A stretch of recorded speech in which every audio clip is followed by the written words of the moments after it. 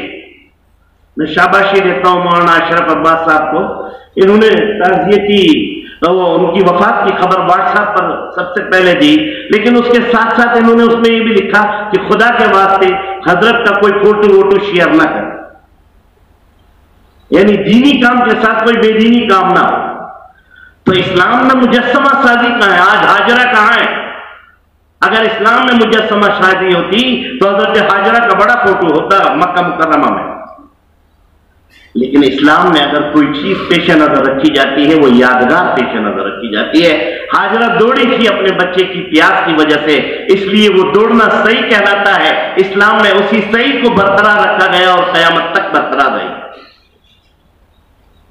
ابراہیم علیہ السلام نے اپنے لخت جگر نور نظر اسماعیل علیہ السلام کو قربان کیا تھا۔ آج نہ ابراہیم علیہ السلام کا کوئی مجسمہ ہے، نہ اسماعیل علیہ السلام کا کوئی مجسمہ ہے۔ اگر ہے تو ان کی قربانی کی یادگار، اگر ہے تو شیطان پر کنکر مارنے کی یادگار، اگر ہے تو ان کا وہ طریقہ قربانی کا اور اس کے بعد بال مڑوانے کا یادگار، وہی اسلام میں پیش نظر رہتا ہے۔ محمد عربی صلی اللہ علیہ وسلم کی ایک بھی تصویر نہیں، ایک بھی مجسمہ نہیں۔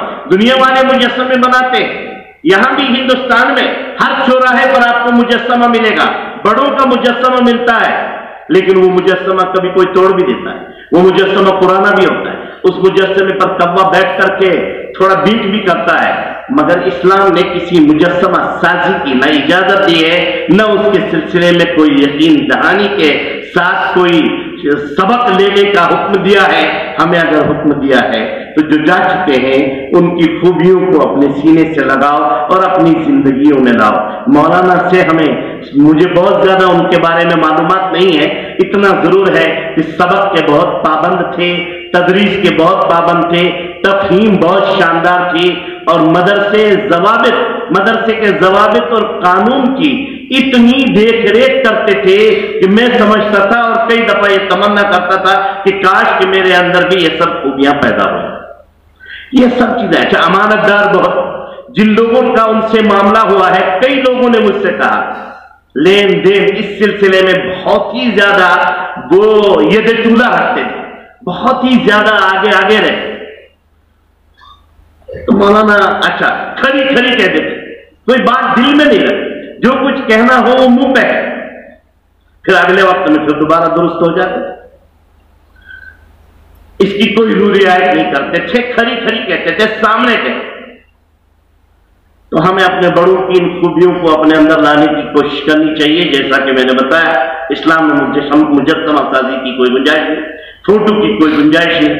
اگر یادگار کو برقرار رکھنا ہے تو کسی کی خوبی کو اپنے سینے سے لگانا چاہیے۔ تو میں آپ حضرات کی بھی تعزیت کرتا ہوں، دارالعلوم کے ارباب اقتدار کی بھی تعزیت کرتا ہوں، ان کے اہل خانہ رشتہ دار جو یہاں بیٹھے ہیں ان کی بھی میں تعزیت کرتا ہوں کہ اللہ رب العزت حضرت والا کی قبر کو نور سے منور فرمائے، جوار رحمت میں جگہ نصیب فرمائے۔ بہت جلدی ہمارے اکابر اور بزرگان دین اٹھ رہے ہیں۔ میں دیکھ رہا ہوں ابھی ماضی قریب سے حضرت مولانا ریاست علی صاحب، نور اللہ مرقدہ حضرت مولانا عبدالحق صاحب، اسی طریقے سے حضرت مولانا عبدالرحیم صاحب، اور اب یہ جا چکے ہیں۔ اللہ تعالیٰ رحمت کا معاملہ فرمائے، کرم کا معاملہ فرمائے، دارالعلوم کو اپنے فضل میں شامل حال فرمائے، شرور و فتن سے اس کی حفاظت فرمائے۔ وآخر دعوانا الحمدللہ۔